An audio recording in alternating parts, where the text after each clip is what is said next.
Hello dear students, welcome on my channel. I am Mahendra Kumar, your social science teacher. So today I am going to explain chapter 1, that is in your history book, and the title of the chapter is What, Where, How and When. तो क्या, कब, कहाँ और कैसे, मतलब यह कि इतिहास में क्या क्या हुआ, कब हुआ, कहाँ हुआ, कैसे हुआ, वो सब हम समझने का प्रयास करेंगे। तो चलिए रीडिंग शुरू करते हैं। स्टार्टिंग में एक बालिका का चित्र बना हुआ है। रशीदा नाम है इस बालिका का, और रशीदा का एक प्रश्न है। Rashida sat reading the newspaper. Suddenly her eyes fell on a small headline, 100 years ago. How she wondered, could anyone know what had happened so many years ago? तो रशीदा है, अखबार को पढ़ रही है, न्यूज़पेपर पढ़ रही है। अचानक ही उसकी आंखें एक छोटी सी हेडलाइन के ऊपर जाती है, 100 years ago, 100 साल पहले। How she wondered, तो वो हैरान हुई, 100 साल पहले हमारा ये समाज या हमारा इतिहास कैसा था, उसे जानने की उसकी इच्छा हुई। क्या आप लोग बता सकते हैं 100 साल पहले कैसा समाज था, कैसा युग था? नहीं जानते ना? तो चलिए हम कोशिश करते हैं इसे समझने की। Finding out what happened. तो चलिए जो हुआ उसे ढूंढते हैं, इतिहास में क्या हुआ। तो पहला है, yesterday you could listen to the radio, watch television, read a newspaper. कल की बात है, कल आप रेडियो, हो सकता है आपने रेडियो सुना हो, टीवी देखा हो या फिर अखबार पढ़ा हो, ये हो सकता है कल के लिए। अब हम बात करते हैं आगे कि लास्ट ईयर की बात करें। लास्ट ईयर क्या हुआ, आप किसी से पूछें जिसे याद हो। क्या आपको याद है पिछले साल क्या क्या हुआ था? कोई एक्टिविटी आपको याद है? नहीं याद ना? कुछ याद होगी, कुछ भूल गए होंगे। कैसे पता लगाएं? What about long long ago? Let's see how it can be done. लेकिन इन 100 साल से पहले जो हजारों साल का टाइम है, हमें उसके बारे में जानना है, क्या हुआ। तो वो कैसे जाने, वो आगे हम देखते हैं। What can we know about the past? हम हमारे भूतकाल के बारे में क्या जान सकते हैं? चलिए, There are several things we can find out. बहुत सारी चीज़ें हैं जिन्हें हम जान सकते हैं। What people ate, the kinds of clothes they wore, the houses in which they lived. We can find out about the lives of hunters, herders, farmers, rulers, merchants, priests, craft persons, artists, musicians, and scientists. We can also find out about the games children played, the stories they heard, the plays they saw, the songs they sang. तो बहुत सारी चीज़ें हैं जो हम पता लगा सकते हैं, जैसे कि लोग क्या खाते थे, लोग कैसे कपड़े पहनते थे, किस प्रकार के घरों में लोग रहते थे। इसके अलावा हम जो हंटर्स थे, शिकारी थे, उनका कैसा जीवन होता था। जो हर्डर्स थे, जो पशुपालक थे, उनका कैसा जीवन था। जो फार्मर्स थे, रूलर्स थे, शासक लोग थे, मर्चेंट्स, व्यापारी लोग थे, प्रीस्ट, पुजारी लोग थे। इसी प्रकार से जो क्राफ्ट पर्सन्स थे, जो शिल्पकार थे, वो, इन सब के बारे में हम पता लगा सकते हैं। इसी प्रकार जो आर्टिस्ट थे, कलाकार लोग थे, म्यूजिशियन थे, संगीतकार लोग थे, और साइंटिस्ट थे, वैज्ञानिक लोग, उन सब का भी हम पता लगा सकते हैं। We can also find out about the games. हम ये भी पता लगा सकते हैं, उन गेम्स के बारे में पता लगा सकते हैं जो बच्चे खेला करते थे। आज तो आप बहुत सारे गेम खेलते हो, ऑनलाइन गेम खेलते हो, कैरम बोर्ड खेलते हो, क्रिकेट खेलते हो, और भी बहुत सारे गेम खेलते हो। लेकिन 100 साल पहले क्या ये गेम थे? ऑनलाइन गेम तो थे ही नहीं बिल्कुल भी। तो इसी प्रकार से जो स्टोरीज थे जो सुना करते थे वो बच्चे 100 साल या 200 साल या 500 साल या 1000 साल पहले किस प्रकार की कहानियाँ होती होंगी। राजाओं की कहानियाँ, राजकुमारों की, और इसी प्रकार से कुछ बहादुर लोगों की कहानियाँ हुआ करती थी, दादी नानी की कहानियाँ हुआ करती थी, और जिन्हें आज हम भूल गए हैं।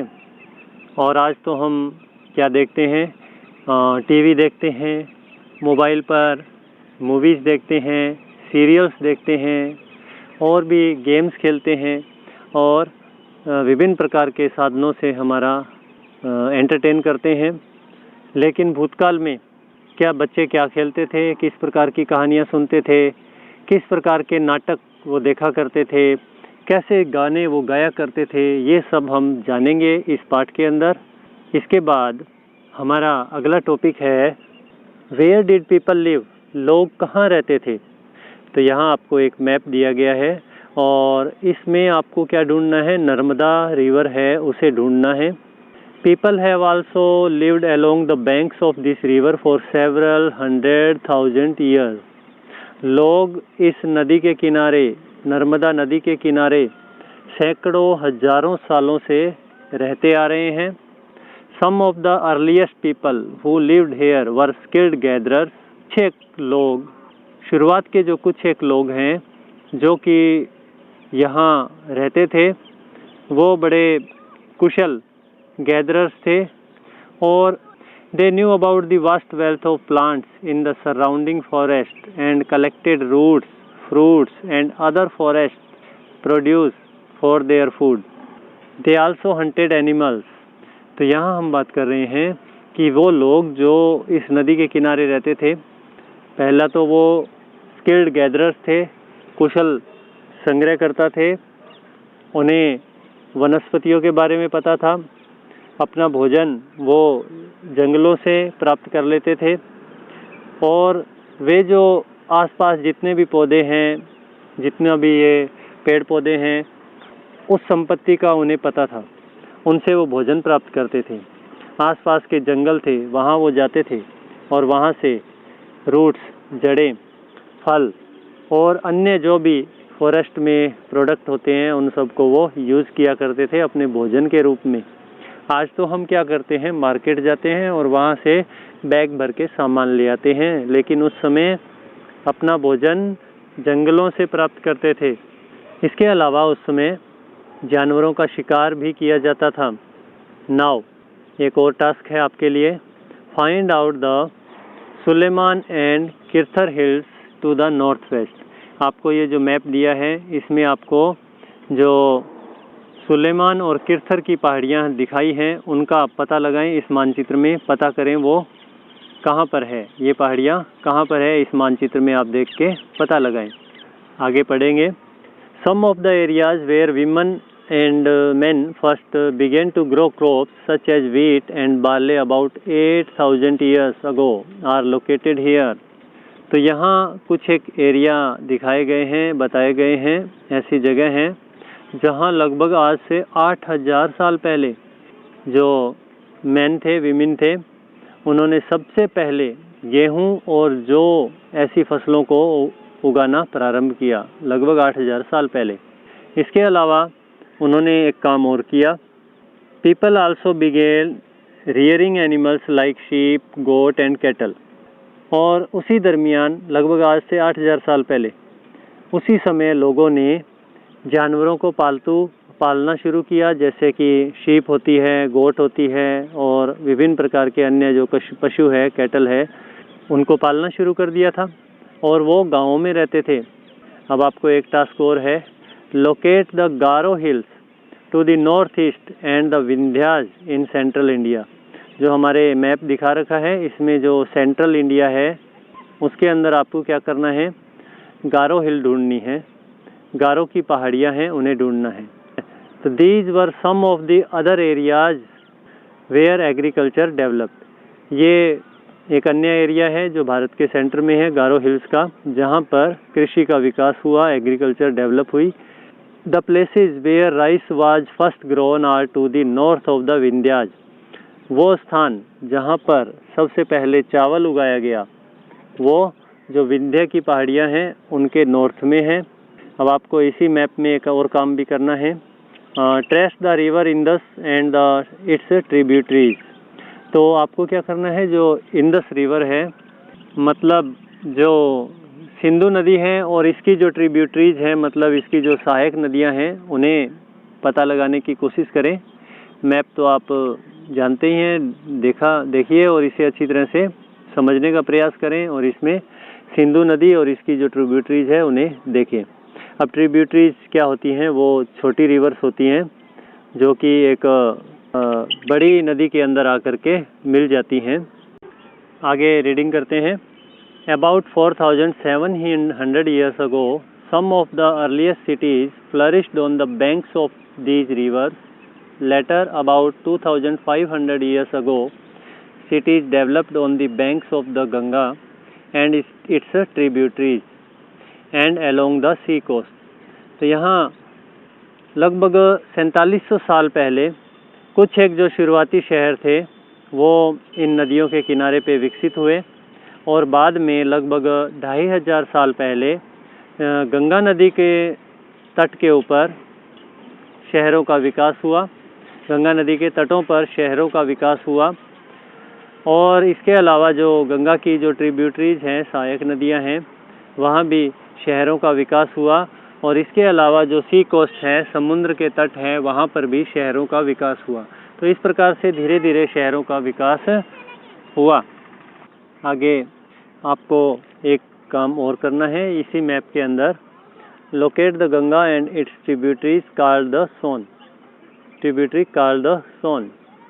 तो आपको गंगा नदी का इसमें पता लगाना है, ढूंढना है गंगा नदी कहाँ कहाँ बह रही है, और इसके अलावा इसकी जो सहायक नदी है वो सोन, उसका भी आपको इस मानचित्र में पता लगाना है। आगे, इन ancient time the area along these rivers of the south of the Ganga was known as Magadh. पुराने समय में, प्राचीन काल के अंदर, वो एरिया जो इन नदियों के साउथ में था, गंगा के साउथ में था, उसे मगध कहा जाता था। आजकल इसे बिहार का नाम से जाना जाता है। It's rulers were very powerful and set up a large kingdom. यहाँ के जो शासक थे बहुत ही शक्तिशाली थे, और उन्होंने एक बहुत बड़ा किंगडम खड़ा कर दिया था। Kingdoms were set up in other parts of the country as well. इसके अलावा भी जो हमारे देश के अन्य हिस्से हैं वहाँ पर अनेक किंगडम स्थापित हुए। Throughout people travelled from one part of the subcontinent to another. लोग हमेशा इस महाद्वीप जो हमारा सब कंटिनेंट है, इसके एक स्थान से दूसरे स्थान की यात्राएं किया करते थे। The hills and high mountains, including the Himalayas, deserts, rivers, and seas, made journeys dangerous at times, but never impossible. ये जो पहाड़ियाँ हैं और ऊंचे जो पहाड़ हैं, जिनमें हिमालय भी शामिल है, डेजर्ट रेगिस्तान भी शामिल है, रिवर्स और सीज भी शामिल हैं, तो कई बार उनकी यात्राएं बड़ी खतरनाक हो जाती थी, क्योंकि उन्हें इन पहाड़ों को, रेगिस्तानों को, नदियों को और समुद्रों को पार करना पड़ता था। लेकिन ऐसा नहीं हुआ कि ये कोई कभी इम्पॉसिबल रहा हो, मतलब ये कोई असंभव काम नहीं था, लेकिन खतरनाक तो काम था ही। So men and women moved in search of livelihood as also to escape from natural disasters like floods और ड्रॉट्स। और ये आदमी और औरतें जो मैन एंड वीमेन थी, वो इन्हें पार क्यों करते थे, दूर दूर की यात्राएं क्यों करते थे? एक तो कारण था कि लाइवलीहुड, उनकी जीविका उपार्जन के लिए, अपना जीवन चलाने के लिए, और दूसरा ये कारण था कि जो नेचुरल डिजास्टर्स होते थे, जैसे कि कहीं फ्लड आ जाए, बाढ़ आ जाए, कहीं सूखा पड़ जाए, उन सब से बचने के लिए भी लोग एक स्थान से दूसरे स्थान पे मूव कर जाते थे। समटाइम्स मैन मार्च इन आर्मीज कन्क्वेरिंग अदर लैंड्स। कई बार तो मनुष्य एक सेना के रूप में मार्च करते थे, आगे बढ़ते थे, और दूसरे जो लैंड हैं उनको वो जीतते हुए चलते थे, उनको जीतते जाते थे। Besides, merchants traveled with caravans or ships carrying valuable goods from place to place. इसके अलावा जो मर्चेंट्स थे, व्यापारी लोग थे, वो कारवां बना करके, मतलब एक समूह बना करके या फिर जहाज़ों में काफ़ी कीमती सामान एक स्थान से दूसरे स्थान पर ले जाते थे। And religious teachers walked from village to village, और जो धार्मिक टीचर्स होते थे, धर्म की शिक्षा देने वाले गुरु होते थे, वो एक गांव से दूसरे गांव, एक टाउन से दूसरे टाउन जाते थे, stopping to offer instructions and advice on the way, और रास्ते के अंदर वो लोगों को शिक्षा और सलाह देते हुए जाते थे। Finally some people perhaps travel driven by a spirit of adventure, wanting to discover new and exciting places. All these led to the sharing of ideas between people. अंततः कुछ एक लोग ऐसे हुए, शायद वो ही लोग थे, वो लोग एडवेंचर मतलब रोमांच के कारण अपनी रोमांच को पूर्ण करने के लिए एक स्थान से दूसरे स्थान की यात्राएं करते थे, और उनकी इच्छा थी कि वो नए नए स्थानों का पता लगाएं, और इसी कारण से एक स्थान से दूसरे स्थान पे लोगों का आना जाना लगा रहता था। और इन सब के कारण जो आइडियाज़ थे उनका भी एक दूसरे लोगों में विचारों का आदान प्रदान होने लगा। आगे हम बात करेंगे why do people travel now A days. तो हम बात करते हैं कि आजकल लोग ट्रैवल क्यों करते हैं। तो वापस से आप मैप फर्स्ट देखेंगे, एक बार फिर से देखें मैप फर्स्ट को। Hills, mountains and seas form the natural frontiers of the subcontinent. तो हम देखते हैं कि हमारा ये जो सब कंटिनेंट है, हमारा जो ये उपमहाद्वीप है, यहाँ पर जो हिल्स हैं, माउंटेन्स हैं और सी हैं, वो एक हमारे प्राकृतिक इसकी सीमाएं बनाते हैं। हम देखते हैं कि हमारा सब कंटिनेंट है, नॉर्थ में जो हमारे हिल्स है, हिमालय, वो इसकी एक प्राकृतिक सीमा है, और भी माउंटेन्स हैं वहाँ। इसके अलावा साउथ में जो सी है, समुद्र है, वो भी एक प्राकृतिक सीमा है हमारे इस सब कंटिनेंट की। While it was difficult to cross these frontiers, those who wanted could and did scale the mountains and cross the seas. तो बहुत डिफ़िकल्ट था इन प्राकृतिक बाधाओं को पार करना। आप भी जानते हैं कि समुद्रों को पार करना कितना मुश्किल है, पहाड़ को पार करना कितना मुश्किल है, लेकिन वे लोग जो ऐसा चाहते थे वो ऐसा करते भी थे, और उन्होंने किया भी। उन्होंने इन पहाड़ों को पार किया, समुद्रों को पार किया, और आज से हजारों साल पहले। आज तो अगर हमें कहें कि छोटा सा एक नहर या एक छोटी सी नदी को पार करना हो तो हमें मुश्किल लगता है, लेकिन उस समय ऐसे इतने एडवांस साधन भी नहीं थे, फिर भी लोग इन माउंटेन्स को पार कर लेते थे, समुद्रों को पार कर लेते थे, और डेजर्ट्स को पार कर लेते थे। People from across the frontiers also came into the subcontinent and settled here. तो कुछ एक लोग थे जो इन बाधाओं के बावजूद हमारे इस सब कंटिनेंट में आए, हमारी ये जो प्राकृतिक सीमाएं हैं इनको पार करते हुए हमारे इस सब कंटिनेंट उपमहाद्वीप में आए और यहीं बस गए, यहीं सेटल हो गए। These movements of people enriched our cultural traditions। तो ये जो मूवमेंट था लोगों का, इससे हमारा जो कल्चरल ट्रेडिशन है वो बहुत ही एनरिच हुआ, समृद्ध हुआ। People have shared new ways of carving stone, composing music and even cooking food, and over several hundreds of years लोगों ने पत्थरों को तराशना, संगीत की रचना करना, और यहाँ तक कि भोजन बनाने के भी जो नए नए तरीके थे उनके बारे में एक दूसरे के विचारों को अपनाया। आगे हम पढ़ेंगे नेम्स ऑफ द लैंड, क्षेत्रों के नाम या देश के नाम। Two of the words we often use for our country are India and Bharat. दो शब्द हम प्राय यूज़ करते हैं हमारे देश के लिए, एक तो है इंडिया और दूसरा है Bharat. The word India comes from the Indus, called Sindhu in Sanskrit. जो इंडिया शब्द है वो इंदस से बना है, और इंदस है उसे संस्कृत में सिंधु कहा जाता है। तो सिंधु हमारे यहाँ की एक नदी है। तो आपको क्या करना है, find Iran and Greece in your atlas. अपना एटलस, अपना मानचित्र निकालें और उसमें ईरान और ग्रीस को ढूंढने का प्रयास करें कि ईरान कहाँ है और ग्रीस देश है वो कहाँ है। The Iranians and the Greeks who came through the north waste about 2500 years ago and were familiar with the Indus called it the हिंदोस और इंदोस। तो सबसे पहले जो ईरानियन लोग थे, ईरान के रहने वाले लोग थे, और जो ग्रीस के रहने वाले जो ग्रीक लोग थे वो उत्तरी दिशा से आए लगभग 2500 साल पहले। वो लोग इंदस से काफ़ी हद तक परिचित थे और वो इसे हिंदोस या इंदोस नाम से पुकारा करते थे। And the land to the east of the river was called India. और इस रिवर के जो ईस्ट में जो जितना लैंड था उसे वो इंडिया कहा करते थे। The name Bharat was used for a group of people who lived in the north west and who are mentioned in the Rigveda. Bharat जो नाम था या भरत जो नाम था वो लोगों के एक ऐसे समूह के लिए प्रयोग किया जाता था जो कि नॉर्थ वेस्ट में रहते थे, उत्तर पश्चिम में रहने वाले लोग थे, और जिनका जिक्र ऋग्वेद में भी है।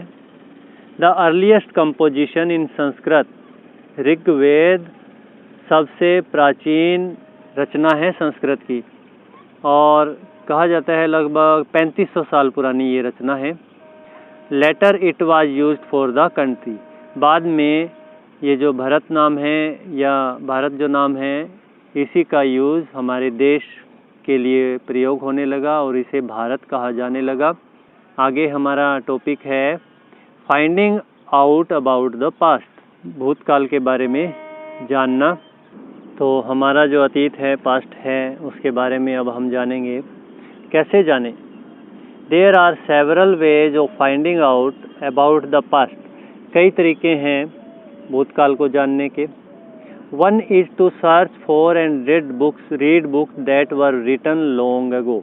उनमें सबसे एक जो तरीका है हमारे अतीत के बारे में जानने का वो है कि हम ऐसी पुस्तकें ढूंढें और पढ़ें जो कि बहुत प्राचीन समय में लिखी गई थी।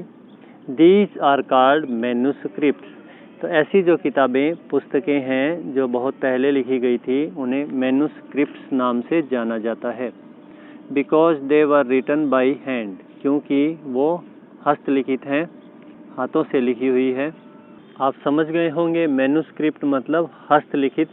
और ये जो मैन्युस्क्रिप्ट वर्ड है इसका भी बताएं आपको। This comes from the Latin word Manu meaning hand. ये एक लैटिन भाषा का शब्द है मनु और इसका मतलब होता है हाथ। These were usually written on palm leaf. और ये सामान्यतः पाम की जो लीफ है उस पर लिखी जाती थी। पाम मतलब ताड़पत्र, एक पेड़ होता है।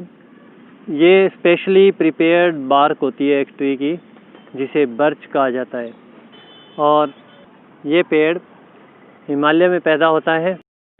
Over the years many manuscripts were written by insects. Some were destroyed but many have survived, often preserved in temples and monasteries.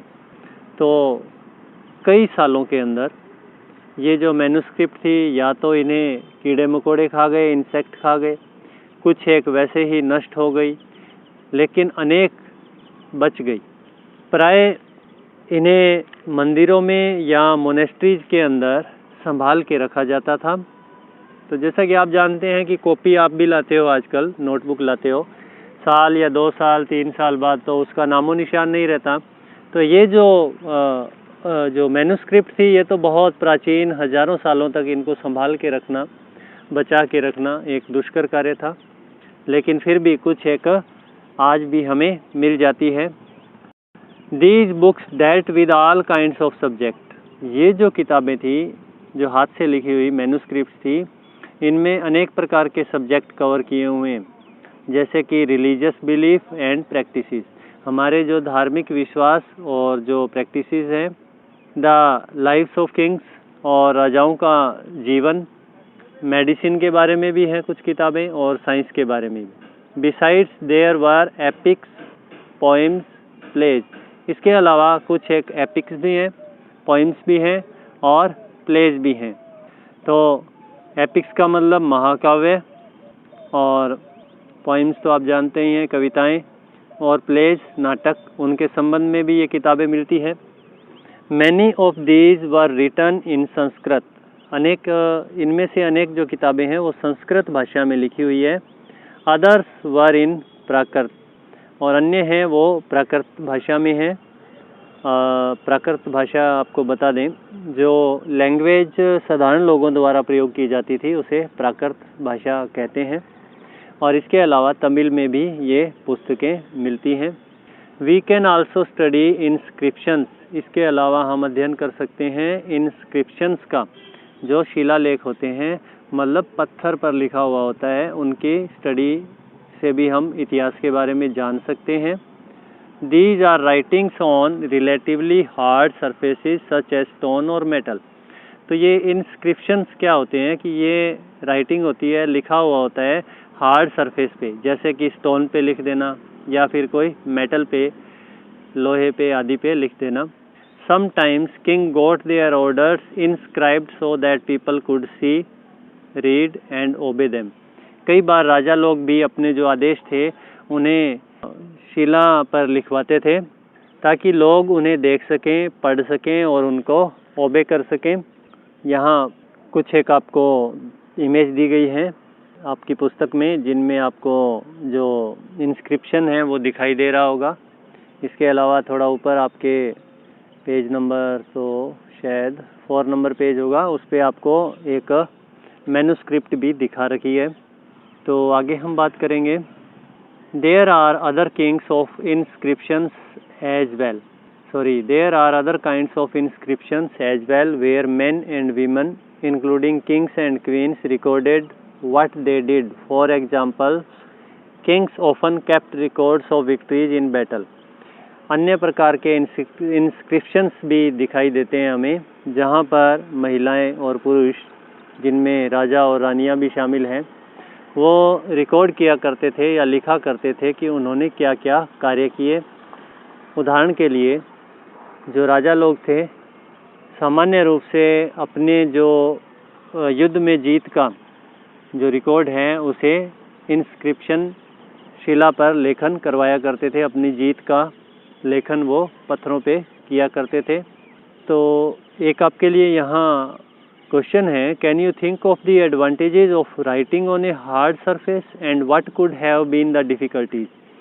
आप थोड़ा सोचें, क्या फ़ायदे हैं एक हार्ड सरफेस पे लिखने के और क्या मुश्किल आएंगी हार्ड सरफेस पे लिखने में। मतलब आपको अगर कहें कि लोहे पे आप लोहे की प्लेट लें और उस पर आप लिखें, तो कैसे लिखेंगे? पेन से लिखेंगे या किन्हीं औजारों से आप खुदाई करके लिखेंगे।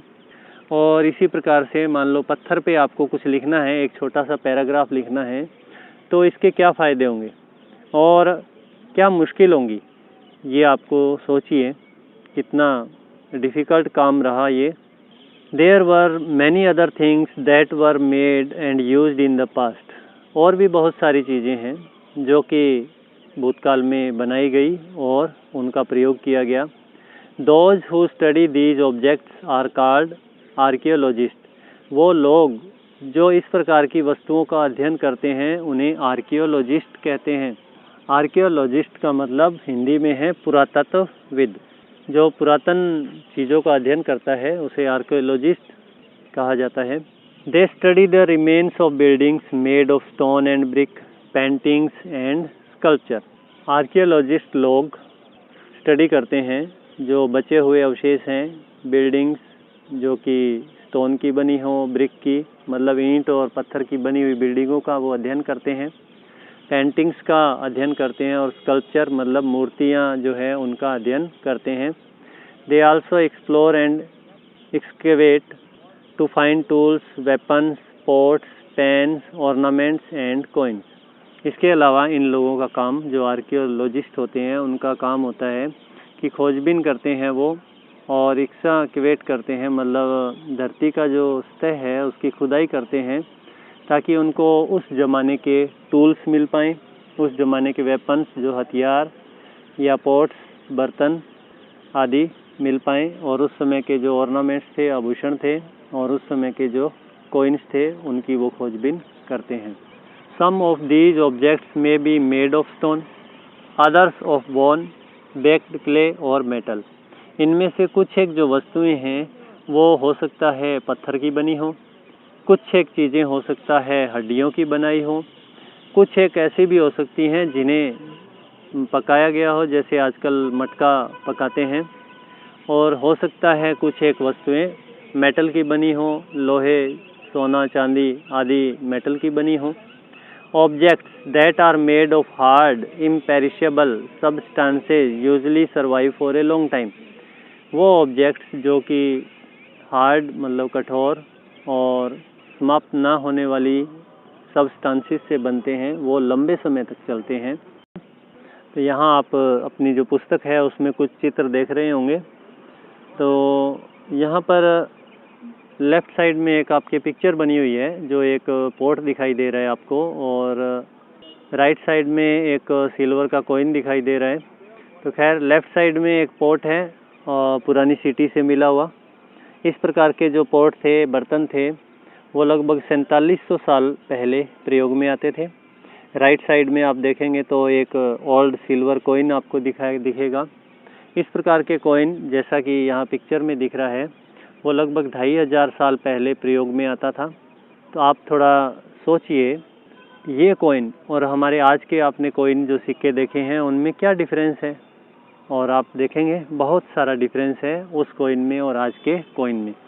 यहाँ ऊपर एक दो पिक्चर और आई है बुक में, उनके बारे में बता दूँ आपके।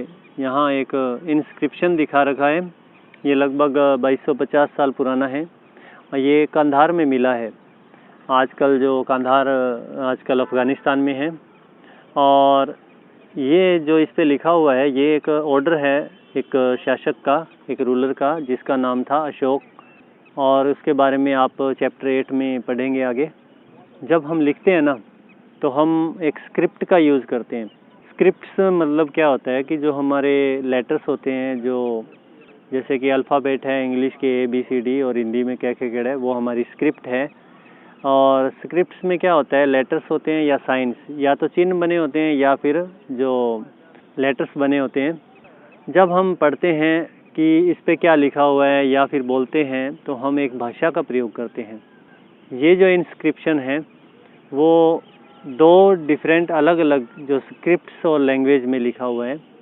ऊपर तो ग्रीक भाषा में लिखा हुआ है, और नीचे जो है अरमाइक भाषा में लिखा हुआ है, जो कि हमारे यहाँ पर प्रचलन में थी उस कालखंड में। 2250 साल पहले अरमाइक भाषा यहाँ प्रचलन में थी। तो दो भाषाओं में ये हमारे इंस्क्रिप्शन लिखा हुआ है। और थोड़ा और पीछे पेज पर चलेंगे तो यहाँ भी मैं बताना चाहूँगा, a page from a palm leaf manuscript. तो ये एक पेज है, सामने आपको पिक्चर दिख रही होगी बुक में। ये एक मैन्यूस्क्रिप्ट है, और ये लगभग 1000 साल पुरानी है।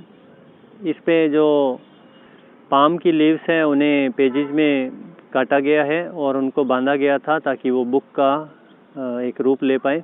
तो इस प्रकार से मैंने इसमें जो पिक्चर्स आई हैं वो भी आपको बताई। तो अब हम आगे पढ़ते हैं। आप वापस से ये जो पिक्चर बना हुआ है स्पॉट का, इसके नीचे आ जाइए। Archaeologist also look for bones of animals, birds and fish.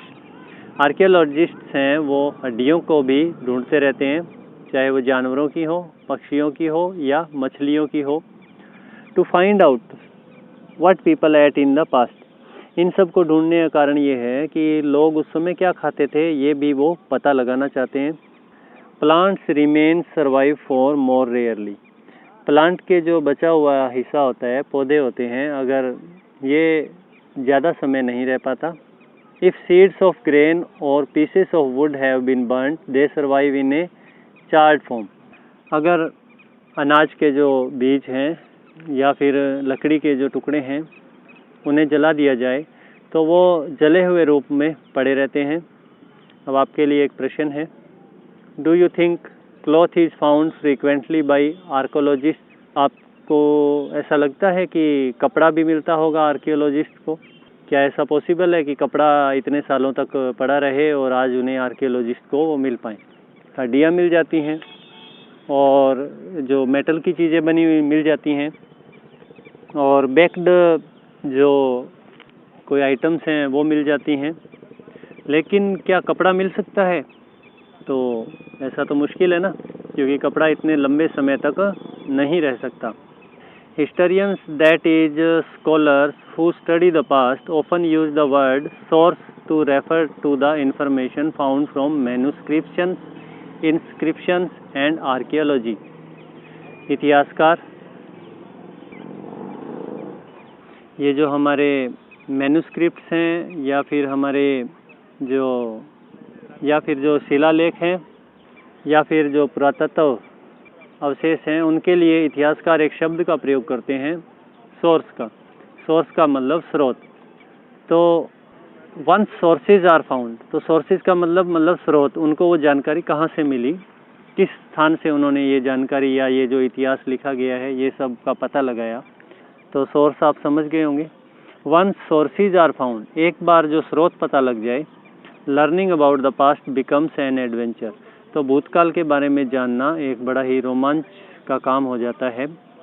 As we reconstruct it bit by bit, क्योंकि इसको पुनः रिकंस्ट्रक्ट किया जाता है थोड़ा थोड़ा।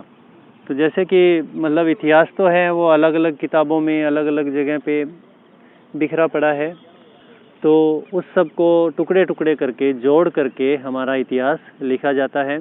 सो historians and archaeologists are like detectives, तो इसलिए हम कह सकते हैं हमारे जो हिस्टोरियंस हैं, इतिहासकार हैं या आर्कियोलॉजिस्ट हैं, जो पुरातत्वविद हैं, वो डिटेक्टिव की तरह होते हैं, मतलब जासूस की तरह होते हैं।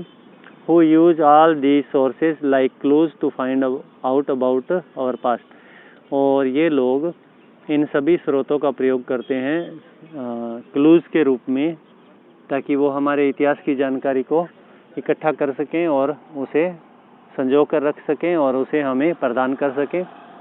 अब अगला जो टॉपिक है वो है वन पास्ट और मैनी।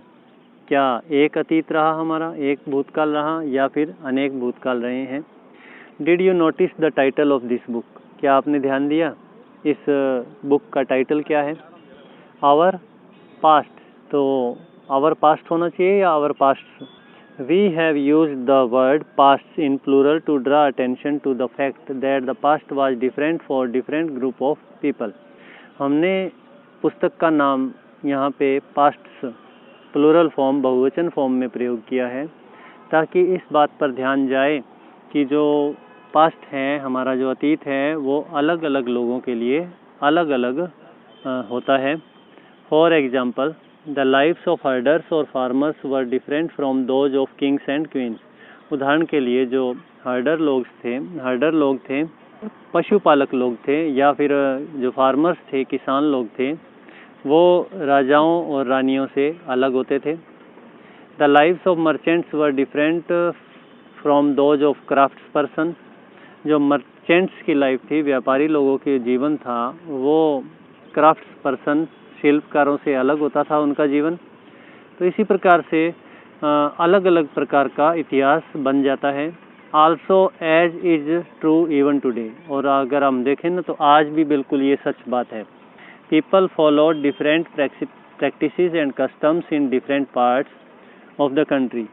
हमारे यहाँ आज भी लोग देखते होंगे आप, अलग अलग प्रकार की प्रैक्टिसेस और कस्टम्स हैं अलग अलग देश के अलग अलग हिस्सों में। हम जानते हैं कि हमारे देश में आज भी देखते हैं तो अलग अलग प्रकार के रीति रिवाज हैं और उनका अलग अलग इतिहास है। For example, today most people living in the Andaman islands get their own food by fishing, hunting and collecting forest produce.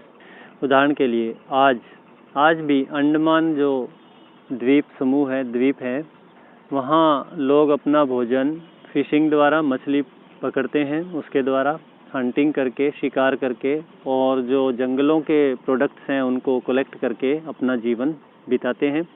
Bye contrast most people living in cities depend on others for supplies of food. जबकि हम देखते हैं कि ज़्यादातर लोग जो कि शहरों में रहते हैं वो अपने भोजन की सप्लाई के लिए दूसरों पर निर्भर है। जैसे कि किसान भोजन उगाता है और आगे व्यापारी उसे सेल करता है और हम उसे खरीद लाते हैं। Differences such as these existed in the past as well. तो इस प्रकार के अंतर भूतकाल में भी मिलते हैं। Besides, there is another kind of difference. We know a great deal about kings and the battles they fought because they kept records of their victories. इसके अलावा एक अन्य प्रकार का भी अंतर है। हम बहुत सारा बातें जानते हैं राजाओं के बारे में, युद्धों के बारे में। वे लड़ा करते थे क्योंकि राजा लोग अपने जो जीत है, विक्ट्रीज है, उसको रिकॉर्ड में लाया करते थे, उसका रिकॉर्ड रखा करते थे, कब कौन सा राज्य जीता गया। Generally ordinary people such as hunters, fishing folk, gatherers, farmers और herder did not keep records of what they did. लेकिन सामान्यतः साधारण लोग जैसे कि शिकारी लोग हो गए, मछली पकड़ने वाले हो गए और संग्रहकर्ता हो गए, गैदरर्स हो गए, या किसान लोग हो गए, या फिर पशुपालक हर्डर्स हो गए, ये लोग अपना कोई रिकॉर्ड नहीं रखते थे। While archaeology helps us to find out about their lives, there is much that remains unknown. तो हमारे जो आर्कियोलॉजिस्ट होती है, जो पुरातत्व विज्ञान है, वो हमें हेल्प करता है उनके जीवन के बारे में जानने में। लेकिन सामान्य लोगों के जीवन को जानना बड़ा मुश्किल काम है, जबकि राजाओं और रानियों, राजकुमारों या युद्धों को इतिहास जानना बहुत आसान रहता है। तो आज भी कॉमन पीपल के बारे में, आम लोगों के बारे में बहुत सी बातें अननोन हैं। आज भी हम उस बारे में ज़्यादा कुछ नहीं जानते। और अब हम इस पैरा के एंडिंग की तरफ चल रहे हैं, इस लेसन चैप्टर के एंडिंग की तरफ आ चुके हैं। थोड़ा ही लेसन रहा है तो थोड़ा पेशेंस के साथ सुनिए। What do dates mean? दिनांक का क्या मतलब है? If somebody asks you the date, you will probably mention the day, month and year, 2000 and something. अगर आपसे कोई पूछे दिनांक क्या है तो शायद आप दिन बताओगे, महीना बताओगे, साल बताओगे, जैसे कि सन 2000 या 2020। These years are counted from the date generally assigned to the birth of Jesus Christ. तो ये जो साल हैं, इनकी गणना कहाँ से शुरू हुई? सामान्यतः इसकी गणना जो जीसस क्राइस्ट हैं उनकी बर्थ से, उनके जन्म के समय से ये गणना, ये काउंटिंग शुरू हुई। और जीसस क्राइस्ट आप जानते हो क्रिश्चियनिटी धर्म के वो संस्थापक थे। मतलब ईसाई धर्म के जो संस्थापक थे, जो जीसस क्राइस्ट, उनके जन्म से लेकर के जो हम सन हैं उनकी काउंटिंग करते हैं। So 2000 means 2000 years after the birth of Christ. इसलिए 2000 का मतलब है कि जब ईसा मसीह का जन्म हुआ उसके 2000 साल बाद का समय। तो यहाँ लेकिन हम तो ये बात जानते हैं कि लाखों करोड़ों साल बीत चुके हैं या अनगिनत साल बीत चुके हैं, फिर भी हम आज सन 2000 या 2020 इसीलिए बोलते हैं क्योंकि ये जो गणना है वो ईसा मसीह के जन्म से शुरू हुई है। All dates before the birth of Christ are counted backwards. तो ईसा मसीह के जन्म से पहले के जितने भी दिनांक है या समय हैं उसको उनसे पहले का काल माना जाता है। And usually have the letters BC. और इसके साथ BC लिखा होता है, मतलब बिफोर क्राइस्ट। B का मतलब बिफोर और C का मतलब क्राइस्ट, मतलब ईसा मसीह के जन्म से पूर्व के वर्ष। लेसन आपका ये जो चैप्टर है इसका समापन हो चुका है। कुछ एक बातें जो चैप्टर के लास्ट में हैं उन्हें भी मैं बताना चाहूँगा। Letters with dates BC। BC का मतलब बिफोर क्राइस्ट, मतलब ईसा मसीह के जन्म से पूर्व। और कई जगह आप देखोगे AD लिखा होता है डेट के बाद। और AD का मतलब दो लैटिन वर्ड हैं, एनो डोमिनी। क्या है? Anno domini. इसका मतलब है in the year of the lord. मतलब जो क्राइस्ट ईसा मसीह है उनके साल से। So 2005 can also be written as AD 2005। इसलिए 2005 या 2015 या 2020 है, उसे हम लिखेंगे AD 2005 या AD 2015 या AD 2020। Sometimes CE is used instead of AD and BCE instead of BC. The letter CE stand for Common Era। तो कई बार हम देखते हैं CE लिखा होता है AD की बजाय या BCE लिखा होता है BC की बजाय। ये जो दोनों लेटर हैं, जैसे कि CE का मतलब है कॉमन एरा और BCE का मतलब है बिफोर कॉमन एरा। तो हम ये जो टर्म यूज़ करते हैं बिकॉज जो क्रिश्चियन एरा है वो आज संसार के ज़्यादातर देशों में प्रचलन में है। ईसाई जो काल है, युग है, वो आजकल ज़्यादातर यूज़ में आ रहा है। In India we begin using this form of dating from about 200 years ago. हमने भारत के अंदर इस प्रकार का रूप, जो डेट का रूप है, उसे प्रयोग करना शुरू किया लगभग 200 साल पहले। कई बार लेटर लिखा होता है BP, meaning before present are used, मतलब BP का मतलब आज से पहले। तो इस प्रकार अनेक प्रकार के जो लेटर्स है इनका यूज़ किया जाता है, BC का, AD का, CE का, BCE का और BP का भी। तो लेकिन सामान्य रूप से जो प्रचलन में है वो BC और AD ही, इनका ही हम प्रयोग सामान्य रूप से करते हैं। अब ये जो चैप्टर है इसके एंड में जो एल्सवेयर टॉपिक है उसमें आपको कुछ एक लेटर लिखे दिखाई दे रहे हैं, सॉरी साइन दिखाई दे रहे हैं। We have seen that inscriptions are written on hard surfaces. Many of these were written several hundreds of years ago. All inscriptions contain both scripts and languages. Languages which were used as well as scripts have changed over time. तो हमने देखा inscriptions हैं वो hard surface पे लिखे जाते हैं, मतलब जो खुदाई करके लिखा जाता है पत्थर पे या मेटल पे।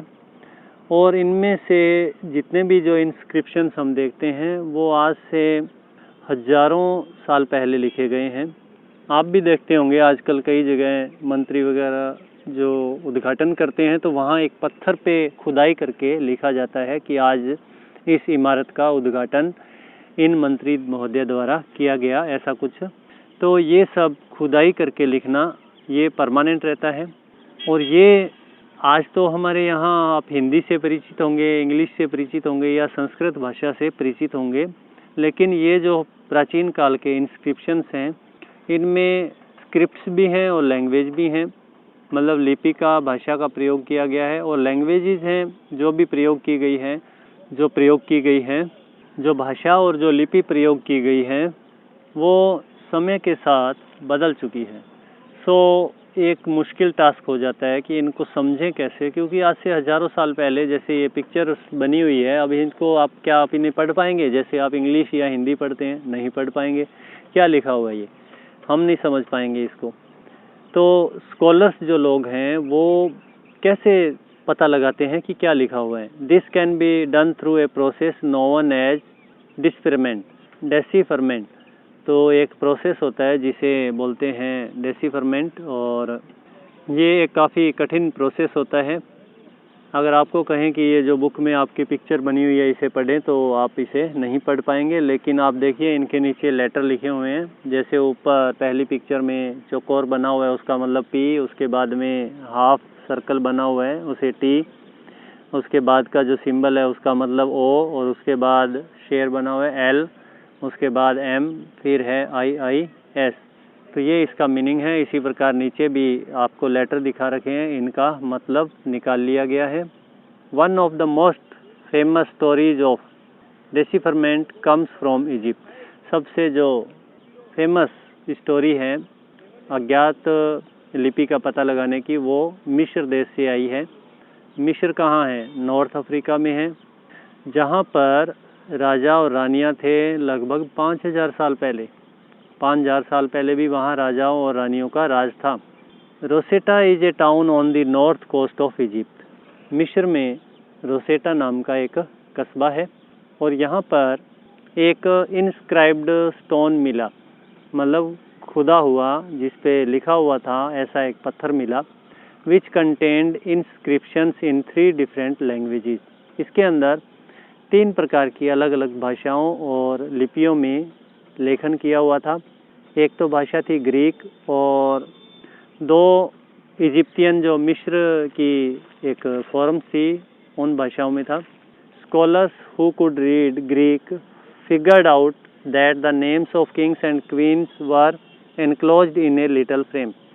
जो स्कॉलर्स थे जो पढ़ सकते थे ग्रीक भाषा, उन्होंने पता लगा लिया कि राजाओं और रानियों के नाम एक छोटे से फ्रेम के अंदर लिखे गए थे जिसे कार्टस बोलते हैं।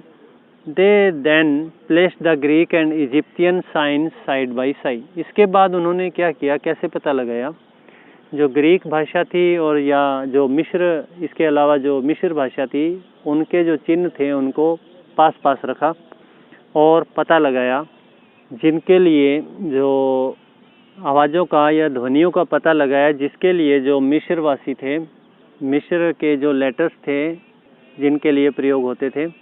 जैसा कि आप देखते हैं a lion stood for L, तो ये अभी मैंने बता ही दिया कि लायन जो है उसका मतलब एल, बर्ड है उसका मतलब ए।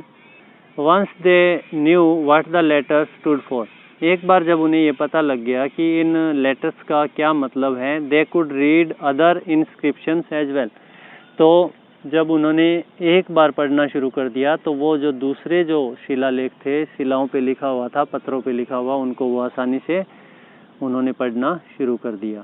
तो खैर, आपको एक एक्टिविटी है एंड में, इमेजिन करें आपको एक आर्कियोलॉजिस्ट का इंटरव्यू लेना है, पुरातत्वविद का इंटरव्यू लेना है।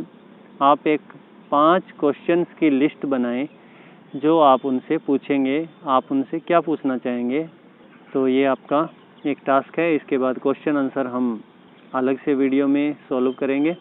तो उम्मीद है आपको ये पूरा लेसन अच्छी तरह समझ में आया होगा। अगर समझ में आया है, नहीं भी आया तो आप इसे पुनः सुनिए और ध्यान रखें, अपनी बुक अपने साथ रखेंगे। और पूरी बुक को मैंने रीडिंग किया है, उसका हिंदी में भी ट्रांसलेशन किया है। अगर आपको ये अच्छा लगा हो तो आप कमेंट अवश्य करें और मुझे बताएं कि आगे आप और भी कौन कौन से लेसन हैं, चैप्टर हैं जिनमें आपकी रुचि है और जिनके बारे में आप जानना चाहते हैं। मिलते हैं अगले चैप्टर में।